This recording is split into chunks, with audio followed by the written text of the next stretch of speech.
మామా ఏం మచ్చా? నీకు భరించలేనంత బాధ వస్తే ఎవరితో చెప్పుకుంటావు మామా? ఇంకెవరితో చెప్పుకుంటాను మచ్చా?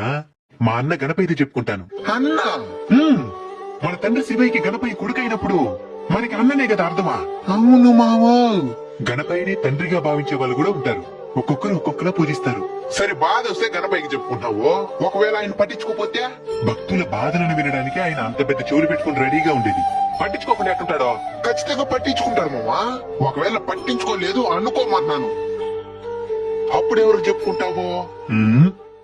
మా రెండో అన్న సుబ్రహ్మణ్యుడికి చెప్పుకుంటాను. ఒకవేళ ఆయన కూడా పట్టించుకోలేదంటే? ఆయన భక్తుల దాకా సమస్య రావాలంటే ఆయన వేలాయుధాన్ని దాటుకొని రావాలా? పట్టించుకోకుండా ఎట్టుంటాడో? అయ్యో మామా, పట్టించుకోలేదు అనుకోమన్నాను, అప్పుడు ఎవరికి చెప్పుకుంటావు? మా మేనమామకి చెప్పుకుంటాను. మేనమామా? అమ్మవారికి ఎంకన్నా అన్నైనప్పుడు మనకి మేనమామనే కదా అర్థమా? అవును మామా, మాటలు బాగానే నేర్చుకున్నావే. ఆయన దగ్గర నేర్చుకునింది.